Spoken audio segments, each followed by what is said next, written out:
Hello' everyone, আকৌ এটা নতুন ভিডিঅ' লৈ তোমালোকক সকলোকে পুনৰবাৰ অসম কুইক চেনেলটোলৈ স্বাগতম জনাইছো। ইতিমধ্যে তোমালোকৰ এইচএছ স্কুটিৰ মেৰিট লিষ্ট পাব্লিছ হৈ গ'ল। সো মেৰিট লিষ্টত যোনসকল ছাত্ৰ ছাত্ৰী তোমালোকৰ নাম আছে হয়তো বহুতে ভাবি আছে যে আমাৰ স্কুটি ডিষ্ট্ৰিবিউচনৰ প্ৰচেছ কেনেকুৱা হ'ব, লগতে স্কুটি ডিষ্ট্ৰিবিউচনৰ ক্ষেত্ৰত বা কালেক্ট কৰাৰ সময়ত আমাৰ কি ডকুমেণ্টছ খুজিব, লগতে আমি যদি ষ্টেট এৰি অৰ্থাৎ অসম এৰি যদি আমি বাহিৰত পঢ়িবলৈ যাওঁ আমি স্কুটি লাভ কৰিম নে নাই, সকলো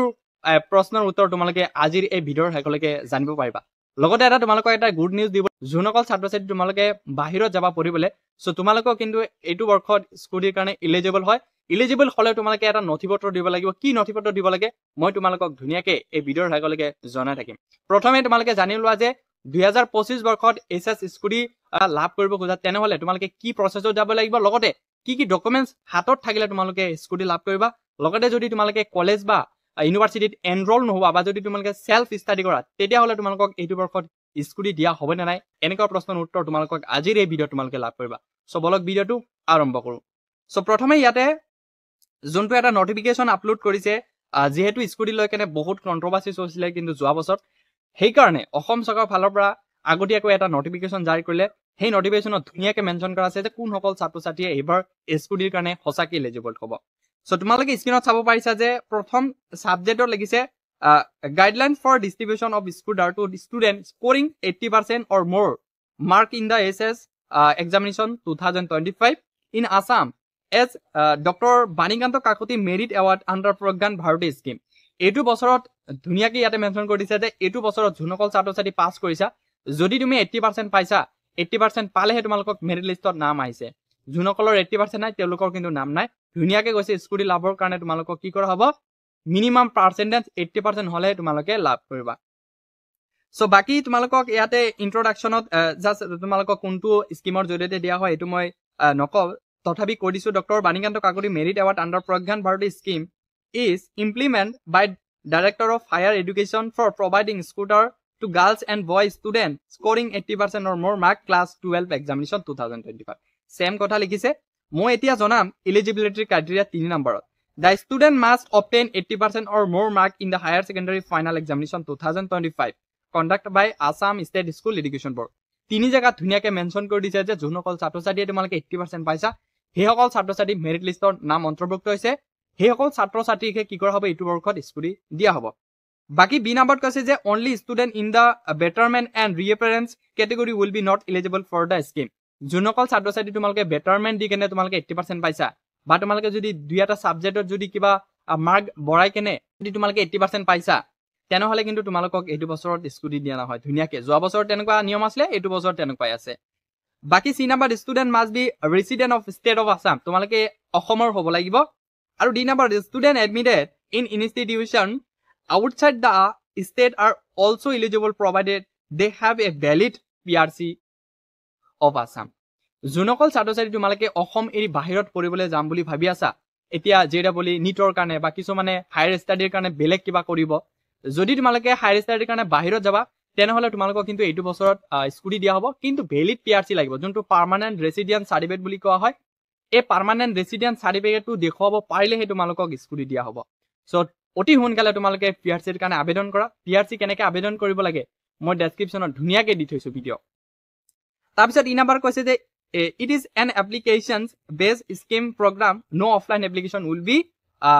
তোমালোকক ইয়াতে ধুনীয়াকে মেনশ্যন কৰিছে এইটোৰ কাৰণে তোমালোকক আবেদন কৰিব লাগিব। আবেদন কিন্তু অফলাইন নহয়, অনলাইন হ'ব। যেতিয়াই অনলাইন আহে এইটো চেনেলত ধুনীয়াকে পাই যাবা। এতিয়া আমি জানিম যে স্কুটি ডিষ্ট্ৰিবিউচন কেতিয়া কৰিব। যিহেতু তোমালোকক মেৰিট লিষ্টৰ নাম আহিছে, সকলোৰে এটাই প্ৰশ্ন যে আমি স্কুটি কেতিয়া লাভ কৰিম বা কি ডকুমেণ্টছ লাগিব।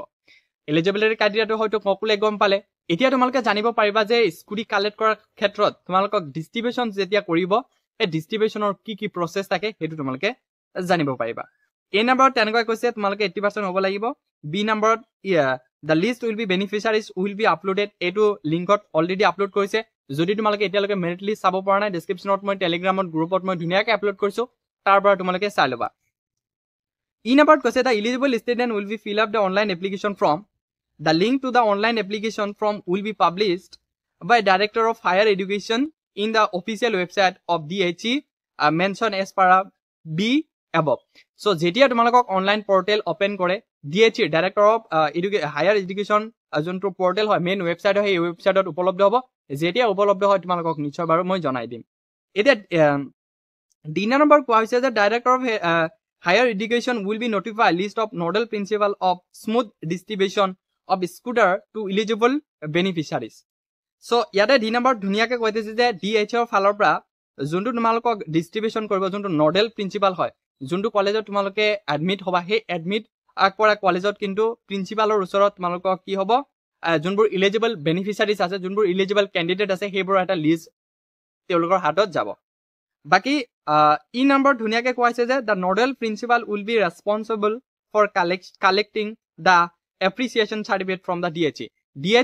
DHEৰ ফালৰ পৰা যোনটো তোমালোকক ডাইৰেক্টৰ অফ হায়াৰ এডুকেশ্যনৰ ফালৰ এটা বৰ্ড আছে সেই বৰ্ডৰ ফালৰ পৰা নডেল অফিচাৰক কি কৰিব যে তেওঁলোকৰ যোনবোৰ এপ্ৰিচিয়েশ্যন চাৰ্টিফিকেট আছে কেণ্ডিডেটৰ যোনটো ডিষ্ট্ৰিবিউশ্যন কৰিব যেহেতু স্কুটি ডিষ্ট্ৰিবিউশ্যনৰ ক্ষেত্ৰত কিন্তু তোমালোকক এপ্ৰিচিয়েশ্যন চাৰ্টিফিকেট থকাটো বাধ্যতামূলক আৰু এই এপ্ৰিচিয়েশ্যন চাৰ্টিফিকেটটো কি কৰিব DHEৰ ফালৰ পৰা কি কৰিব এই নডেল অফিচাৰে কালেক্ট কৰিব চ' F নম্বৰত কোৱা হৈছে যে the eligible student will collect appreciation certificate from nodal principal concern the submit the same to the allotted dealer so' সেই এপ্ৰিচিয়েশ্যন চাৰ্টিফিকেটত ধুনীয়াকৈ তোমালোকক মেনশ্যন কৰা থাকিব যে কোনটো ডিলাৰৰ পৰা তোমালোকে এই নিজৰ ৰঙা হওক বা ব্লু হওক স্কুটিটো কালেক্ট কৰিবা আৰু এপ্ৰিচিয়েশ্যন চাৰ্টিফিকেটটো কিন্তু তোমালোকক এলটেড কলেজত পাবা এলটেড ইউনিভাৰ্চিটিৰ প্ৰিন্সিপালৰ ওচৰত পাবা হয়তো বহুতে প্ৰশ্ন কৰি থাকে যে আমি এপ্ৰিচিয়েশ্যন চাৰ্টিফিকেট ক'ৰ পৰা কালেক্ট কৰিম এপ্ৰিচিয়েশ্যন চাৰ্টিফিকেট তোমালোকে যোনটো কলেজত এডমিশ্যন কৰিবা সেই কলেজৰ প্ৰিন্সিপালৰ ওচৰত এই এপ্ৰিচিয়েশ্যন চাৰ্টিফিকেটটো থাকিব আৰু সেই এপ্ৰিচিয়েশ্যন চাৰ্টিফিকেটত মেনশ্যন থাকিব যে কোনটো ডিলাৰৰ পৰা তোমালোকক স্কুটি দিয়া হ'ব আৰু G নম্বৰত কোৱা হৈছে যে the government will B provide the amount of scooter registration and insurance to the nodal principal after properly verifying the beneficiaries details the nodal principal will be release the money to the concerned dealer without delay আৰু ইয়াতে ধুনীয়াকৈ mention কৰিছে যে স্কুটিৰ ক্ষেত্ৰত যোনটো তোমালোকক registration লগতে তোমালোকক কি হয় ইঞ্চুৰেঞ্চ আৰু এই ইঞ্চুৰেঞ্চ আৰু ৰেজিষ্ট্ৰেশ্যনৰ টকা কিন্তু তোমালোকক ডিলাৰ বা প্ৰিন্সিপালক দিব নালাগে আৰু গভৰ্ণমেণ্টৰ ফালৰ পৰা কি কৰা হয় প্ৰিন্সিপালক অলৰেডি ৰিলিজ কৰা হয় আৰু প্ৰিন্সিপালক এইটো ৰিকুৱেষ্ট কৰিছে যে কোনো ধৰণৰ লেট নোহোৱাকৈ কি কৰিছে ডিলাৰক ৰিলিজ কৰিবলৈ ইয়াতে ধুনীয়াকৈ কৈ দিছে বাকি কি হৈছে H নম্বৰত কোৱা হৈছে the student will be collect the scooter from the dealer concern the student will be not pay any money to the dealer for cost of registration and insurance ইয়াতে ধুনীয়াকৈ মেনশ্যন কৰিছে যে তোমালোকে স্কুটিৰ ক্ষেত্ৰত কালেক্ট কৰাৰ ক্ষেত্ৰত ৰেজিষ্ট্ৰেশ্যন চাৰ্টিফিকেট আৰু ইঞ্চুৰেঞ্চৰ কাৰণে এটা ফিজ দিব লাগে সেই ফিজটো তোমালোকক দিব নালাগে এইটো অলৰেডি আণ্ডাৰ গভৰ্ণৰ পৰা কি কৰা হয় পে কৰা হয় তোমালোকে কোনো ধৰণৰ পইচা দিব নালাগে I নম্বৰত কোৱা হৈছে the helmet will be provided free of cost helmet তোমালোকক ফ্ৰী অফ কষ্টত দিয়া হ'ব to the beneficiary student along with the scooter government will be not pay for any accessories আৰু স্কুটিৰ ক্ষেত্ৰত যদি তোমালোকে কিছুমান কি হয় এচেছৰিজ থাকে আৰু সেই এচেছৰিজৰ ক্ষেত্ৰত কিন্তু তোমালোকক গভৰ্ণমেণ্টৰ ফালৰ পৰা টকা নিদিয়ে হেলমেটটো তোমালোকক ফ্ৰী দিয়া হ'ব বুলি ইয়াতে ধুনীয়াকৈ মেনশ্যন কৰা আছে বাকি J নম্বৰত কোৱা হৈছে যে in case of the student untimely dismiss the legal guardian may be not choose the collect the scooter যদি ছাত্ৰজনে কিবা কাৰণত যদি এতিয়া সেই ছাত্ৰজন যদি আমাৰ এইটো দুনিয়াত নাথাকে বা কিবা কাৰণত যদি কিবা প্ৰব্লেম বা এক্সিডেণ্ট হয় যদি কিবা কাৰণত যদি ডেথ হয় মই আশা নকৰোঁ ডেথ হওক যোনসকল ছাত্ৰ ছাত্ৰী স্কুটিৰ লিষ্টত আছে সকলোৱে লিষ্ট স্কুটি লাভ কৰক যদি কিবা কাৰণত যদি কিবা হয় তেনেহ'লে সেই স্কুটিটোক গাৰ্জেনে ল'ব নোৱাৰিব বুলি ধুনীয়াকৈ মেনশ্যন কৰিছে আৰু K নম্বৰত কোৱা হৈছে যে the beneficiaries of the doctor Banikanta Kakati merit award under Pragyan Bharati scheme shall not be eligible for the Nijut Moina scheme যদি তোমালোকে প্ৰজ্ঞান ভাৰতী স্কিমৰ জৰিয়তে স্কুটি লাভ কৰিছা তেনেহ'লে কিন্তু তোমালোকক নিযুত মইনা দিয়া নহ'ব however if any girls beneficiary opted out of the Banikanta Kakati merit award she can apply for Nijut Moina scheme যদি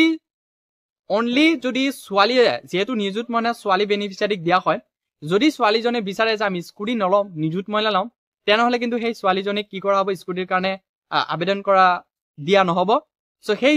ছাত্ৰীজনে স্কুটিৰ পৰিৱৰ্তে তেওঁলোকে নিযুত মইনাৰ কাৰণে আবেদন কৰিব পাৰিব যদি তুমি নিযুত মইনা ল'ব খোজা স্কুটি নোপোৱা যদি তুমি স্কুটি ল'ব খোজা তেনেহ'লে তোমালোকক নিযুত মইনা দিয়া নহয় এইখিনি গ'ল তোমালোকক ডিষ্ট্ৰিবিউশ্যন প্ৰচেছ কেনেকৈ ডিষ্ট্ৰিবিউশ্যন কৰিব এতিয়া তোমালোকে জনাম যে ডিষ্ট্ৰিবিউশ্যনৰ ক্ষেত্ৰত বা ডিষ্ট্ৰিবিউশ্যনৰ সময়ত তোমালোকক কি ডকুমেণ্টছ লাগিব প্ৰথমটো ডকুমেণ্টছ হ'ল তোমালোকৰ আইডি প্ৰুফ এতিয়া পান কাৰ্ড আধাৰ কাৰ্ড ভোটাৰ কাৰ্ড এনেকুৱা থাকিব লাগিব আধাৰ কাৰ্ড থকাটো মেণ্ডেটৰী যোৱা বছৰ তেনেকুৱা দিছিলে তাৰপিছত তোমালোকক পেৰেণ্টছৰ আইডি প্ৰুফ এতিয়া আধাৰ কাৰ্ড পান কাৰ্ড বা ভোটাৰ কাৰ্ড তাৰপিছত HS প্লাছ HSLC সকলো চাৰ্টিফিকেট এতিয়া মাৰ্কশ্বিট বা চাৰ্টিফিকেট বা ৰেজিষ্ট্ৰেশ্যন HSৰ মাৰ্কশ্বিট চাৰ্টিফিকেট লগতে এডমিট কাৰ্ড এইখিনি লাগিব তাৰপিছত তোমালোকক ইঞ্চুৰেঞ্চ আৰু ৰেজিষ্ট্ৰেশ্যন চাৰ্টিফিকেটটো হয়তো বাৰু তোমালোকক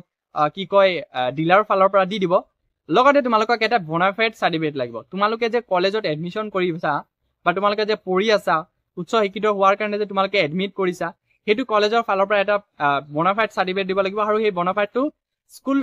কলেজ আৰু ইউনিভাৰ্চিটিৰ ফালৰ পৰা প্ৰভাইড কৰে এইখিনি ডকুমেণ্টছ লাগিব আৰু যোনসকল ছাত্ৰ ছাত্ৰী তোমালোকে অসম এৰি বাহিৰত তোমালোকে পঢ়িবলৈ যাবলৈ মন আছে বা যাবা তোমালোকৰ এটা মেইন ডকুমেণ্টছ লাগিব PRC যদি PRC দেখুৱাব পাৰা তেনেহলে কিন্তু তোমালোকক স্কুটি দিব আদাৰৱাইজ কিন্তু স্কুটি নিদিয়ে সেইকাৰণে অতি সোনকালে তোমালোকে PRC এপ্লাই কৰা PRCৰ কাৰণে কিন্তু অলপ সময় লাগে যোনটো তোমালোকক পাৰ্মানেণ্ট ৰেচিডেন্ট চাৰ্টিফিকেট বুলি কোৱা হয় হয়তো বহুতে গম পায় যে PRC কি হয় আৰু যদি গম নোপোৱা তেনেহলে নিশ্চয় গুগলত বা ইউটিউবত মাৰি চাবা ধুনীয়াকৈ আহি যাব আৰু PRCৰ কাৰণে আবেদন কেনেকৈ কৰিব লাগে মই ডেছক্ৰিপশ্যনত ধুনীয়াকৈ ভিডিঅ' এখন দি থৈছো সো এতিয়া কথা হ'ল যে স্কুটি ডিস্ট্ৰিবিউচন কেতিয়া কৰিব স্কুটি ডিস্ট্ৰিবিউচন প্ৰথমে তোমালোকক ৰেজিষ্ট্ৰেশ্যন কৰিব লাগিব যেহেতু এতিয়া মেৰিট লিষ্ট প্ৰকাশ পালে মেৰিট লিষ্ট প্ৰকাশ পোৱাৰ পিছতে তোমালোকক এটা হেৰি হ'ব অনলাইন ৰেজিষ্ট্ৰেশ্যন হ'ব অনলাইন ৰেজিষ্ট্ৰেশ্যনৰ পিছত তোমালোকক এপ্ৰিচিয়েশ্যন চাৰ্টিফিকেট কলেজত কালেক্ট কৰিব দিব সেই চাৰ্টিফিকেট লৈ তোমালোকৰ তাতে মেনশ্যন থাকিব যে ডিলাৰত যাব লাগিব আৰু সেইটো ডিলাৰত তোমালোকক কি কৰা হ'ব ডকুমেণ্টছ লৈ কেনে ভেৰিফিকেশ্যন কৰিবা ভেৰিফিকেশ্যনৰ পিছত ডিষ্ট্ৰিক্ট ৱাইজ চেৰিমনি প্ৰগ্ৰাম পাতিব আৰু সেই চেৰিমনি প্ৰগ্ৰামত তোমালোকক কি কৰা হ'ব স্কুটিটো দিয়া হ'ব সো একেবাৰে সহজ পদ্ধতি হয় যদিও অলপ লাগি আছে বহুত টান লেন্দি প্ৰসেস ইমান লেন্দি নহয় ইমান এটা সৰু ভিডিঅ'টো ভাল লাগিলে চেনেলটো সাবস্ক্ৰাইব কৰিবা বেল আইকন টিপি অল কৰি দিবা যাতে এনেকুৱা ইনফৰমেটিভ ভিডিঅ' তোমালোকে অতি সোনকালে পাই যোৱা ধন্যবাদ